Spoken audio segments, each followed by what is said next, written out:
Ganito lang po ang pag-ooperate. Halimbawa po, naubusan po kayo ng sinulid dito sa ilalim. Buksan natin lahat. Ayan. Ito po, yan, nabubuksan po siya. Ayan. Ayan. Pala yun. Tapos, wala pa, ubos na pala yung sinulid. Sige, mag-rewind na lang tayo panibago. Ito po, ilalagay natin ganyan. Bibigyan kita ng mga pain yan. Relax lang. Tapos, ito, yung sinulid mo. Ipupulupot mo siya dyan. Ayan. Tapos, itutulak mo siya pa kanan.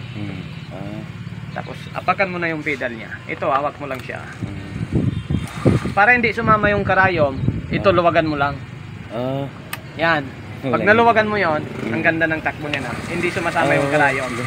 Kasi kung may tila siya sa karayom, baka masira yung tahe. So, ayan, puno na. Hinto mo na. Para mahugot mo, itulak mo ulit muna pagkaliwa. O, sugutin mo na. Pero ito kailangan higpitan mo na din ito. Hawakan mo tapos ito higpitan mo. Para maano ulit yung karayom niya para tatakbo ulit na. Oo. Tapos ito ganito lang. Okay lang kahit magkabaliktaran basta sabit mo siya dito. Ayan.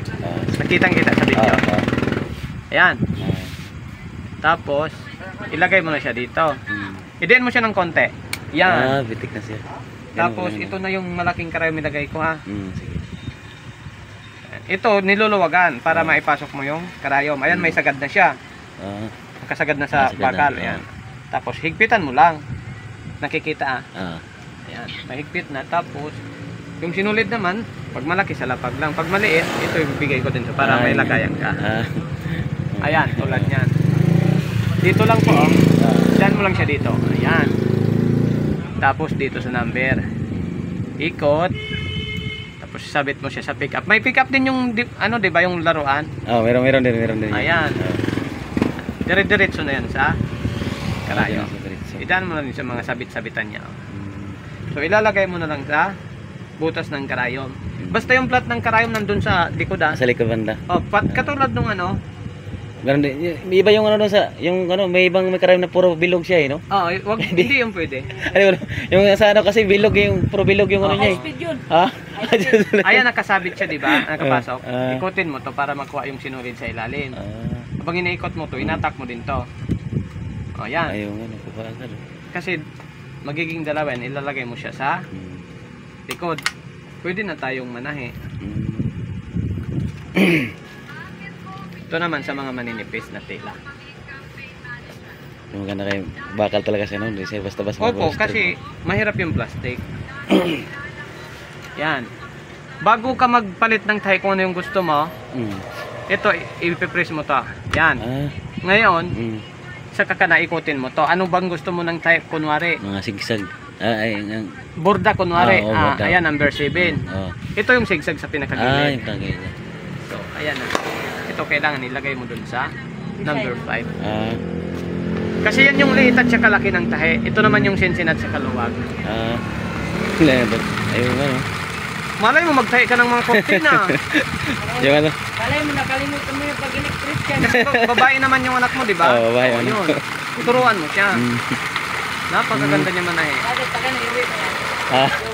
Wag mo na lang pailawin yung ilaw para. Depende ko. Tingnan ko muna. Timing ko muna. Ay, di na kasi may asawa na rin yun. Ito kuya, tension. Ang ganda yung design niya, oh. Oo. Ganda naman design yan. Ayan, basta po. Tingnan mo rin ito sa dami namin natin. Nag-iisa lang kasi. Nag-iisa lang na yan. Ang ganda na yung gun. Ilagay ko na sa zigzag. Walang makina na yan dito. Ayan, zigzag. So basta, ayan o. Inigpitan ko lang, nilagay ko number 5. Kanina medyo pangit. Ayan, gumanda na. So basta ikaw nang bala, bago ka magkapalit ng tayo, ibaba mo to. Lang siya. Tapos ikutin mo to. Tandaan mo ito, liit at saka laki ng tahe. Yan ano niya. Yung pinakamalit yun yung 0. Hindi, number 1 lang. Number 1 lang. Kasi itong 0 straight na lang yan. Opo. Pag 0 straight. Pag mga magsisigsag ka na, 1, 2, 3, 4, 5, yan pinakamalaking sigsag. Ayan. Tapos kapag di ba madalang siya, gusto mong dikit-dikit. Ito naka number 5 yan, ito pala yung ano, number 6 na yun eh. Ito 5 to eh. Ito. 7 na pala yan. Yan yung letter B, 5 yan eh. 5 siya. Oo. Ayan, number 1. O, dikit-dikit na yung tahe. Ayan. Napakaganda, di ba? Ganda nga siya yung ganyan. O, kaya mag-isawa ka ng tahe. Kaya huwag mo lang pailawin muna. So, wala ka nang itatanong habang nakabidyo. Okay na siguro kay ano ko na to. Papanoorin ko na tong video pag Sige. medyo magugulan. Nadidinig naman ako sa boses. Oo. Basta ito na yung late at sa kalaki, Cincinnati at sa kaluwag. Balik ko muna sa number 7 para, sige. ano yan, distance. Sige. Ito late at sa kalaki. Kaya dito ng receipt. Kahit 5 taon.